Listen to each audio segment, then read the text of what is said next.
Hello and welcome to today's video, in which I will be showing you how to make this iridescent material. And this is the animation that you saw at the beginning of the video, where I've got these trading card type things where you see this kind of foil finish on it, and I've got this badge thing in the middle there with the material applied to the, I guess, metallic parts. Let's have a look at what actually is an iridescent material. It says here that the meaning of that is showing luminous colors that seem to change when seen from different angles.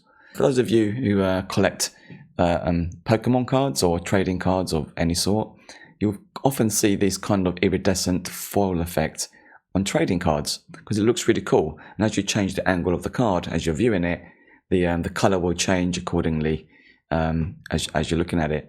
So you can see that on Pokemon cards. That's the one I thought of anyway. And you can also find them, I just googled here, iridescent trading cards. You've got some really nice examples here of what that looks like on exactly that.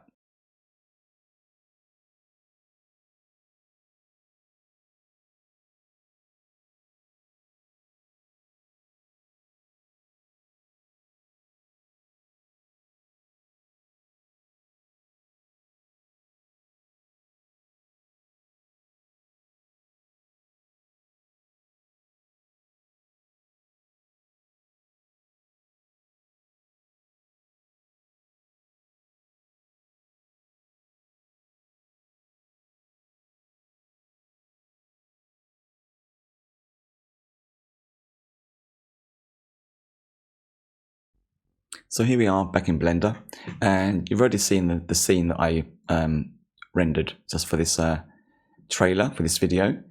Let's isolate that in the viewport by pressing the /? key. You can see the effect we're having there, which is why I made this one slightly curved. And if I make that even more exaggerated, just open this up a little bit and change the angle of this simple deform modifier, you can see the effect becomes a lot more pronounced the more circular or rounded the object becomes. And there's a good example of that there. So here's our card and the back of it. I kept it pretty clean. The only thing I've done here is all I've added, you switch over to the appropriate material. There it is. Now ignore most of this. This is just a duplicate, this part here. So ignore that for now. All we're really focusing on is the principled BSDF, which is our standard node in Blender. And you can also ignore the noise texture I've added here and plugged into the roughness. In fact, if I just unplug that for now, let me unplug that just so we don't have that getting in the way. So you can see that changes quite dramatically already. Let me break this down for you, and by comparison, let's start with the principled BSDF, and I'm going to add, for comparison reasons, I'm going to add another principled BSDF. This will be your default one. Let's move that out of the way for a second. I'll put this as close as I can without linking it. So let's have a look at the differences between these two and the changes that I've made. Not too much, to be honest. The first one is metallic, so increase that all the way to 1. The roughness, as I already mentioned, I already had this plugged into there. Let's leave it in actually, but you don't have to do that. You can just turn this down to something like a lower number, or make it very matte. Don't know if that would look very good, but you can try that. Anyway, that's your roughness slider there. Looking at this specular, because we've set a metallic value of 1, it's a good idea to set the IOR value here under the specular option to 1 as well. That helps to emphasize the metallic look. For technical reasons, I probably won't get into in this video. So there's that change there. And also multi-scatter GGX should be your preferred option there. You get nicer results, and that's pretty much it. Nothing else here has been changed, so let's delete this principled BSDF there. Let's bring this back over here.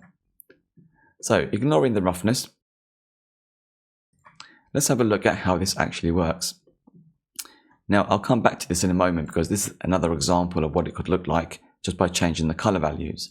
So this is the node setup essentially. These 5 nodes here.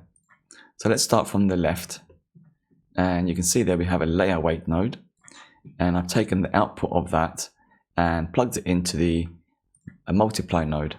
Now again, I'll just quickly recreate that by showing you, if I search for a math node, and drop that in here, all I'm doing is taking the facing output from the layer weight and plugging that into the top value slot, yeah, that's the right one, into there, and changing this function to multiply.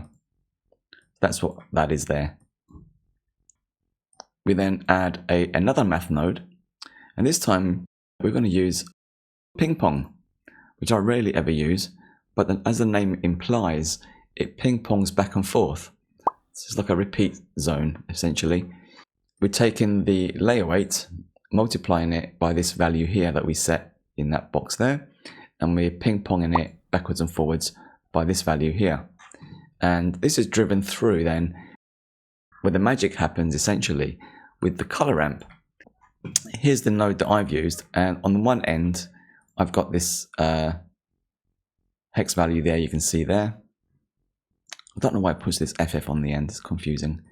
That should be the value for that pink, and I've duplicated that and added it to the other side as well. So it kind of loops nicely there, and in between is calculated automatically by these two values being set there. So with the output of that, essentially I plugged that initially into the base color, and I'll show what that looks like by default. Let's come back to our shaded viewport there. You can see how much stronger that looks now. Don't know if that's very clear. If I just plug this back into here and then put that back there, you can see immediately the difference between these before and after. And the reason being is because I've turned the saturation down. So what I've done there is added a hue saturation node and turned down the saturation to 0.75. You can of course reduce that further down to whatever value you like, and the effect will be lessened on your material. And that's looking really nice. You can see that's looking really cool. Let's see what happens if we bring it down to something like 0.2. Yeah, you get a much more subtle effect to the point where you're almost going to lose it, depending on the angle that you're looking at it from. So yeah, let's go back to 0.75. It's a little bit strong, but it's for demonstration purposes. So we'll leave that as is. Now, going back to the node setup, just quickly recap. We've got our principal BSDF, metallic, specular, set to 1 as well. Add a roughness if you like, that's totally up to you. Then we have these 5 nodes that make the magic happen. So let's change the value here on the first math node, which is using multiply. Let's change that to 0.5, which is the default value there. And you can see this, now we're getting this kind of from one end, essentially the same thing here, from one end to the other, and nothing, it's not being multiplied or repeated essentially. If I turn that to 1, maybe I'm going crazy, maybe that is the default, but anyway, that's now looking a bit more pronounced. If I turn that to 2, we're now repeating that pattern twice across the surface, so you get a much more obvious iridescent look. I had that set to 4 just to make it more obvious, and also because when I had this card, I can't remember what the value was, but maybe 20 or something. Oops, wrong way. 20 that way.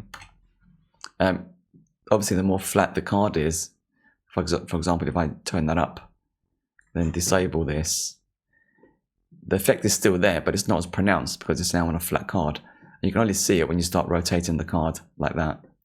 So it's a really nice effect, and it works really well with rounded objects. And you can see why this is so cool on trading cards. It gives it a nice kind of high quality look to it. So there you have that. So yeah, so what happens if we change the colors in this color ramp? Whoops. Well, I'll set up another example here. Let's turn this back on, and let's leave that there, this kind of bending. Now I changed the color on the left here to blue, and the other side to orange, and it created this in between. So if we drag that and replace the other one into here, we now get a different look to our iridescent material. And of course you can play around again with the saturation level, and you get a totally different look. And of course, don't forget the HDRI. I'm just using the built-in Blender one just to show for demo purposes, but if I turn it to this one, that would depend on the HDRI you have as well, because it is going to be reflective. So the color will be changed by the environment in which it sits. So yeah, you can create limitless amounts of, I'll copy that again. You can change these colors to whatever you like. Maybe make it yellow on that side. You can see there now we get a different range of colors. If I change this one to something else like blue, I'm clicking all the wrong buttons again, like that. Horrible blue. You get a different look altogether. You can have some good fun with this.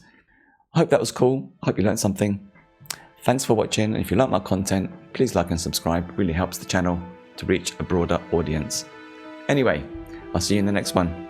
Bye for now.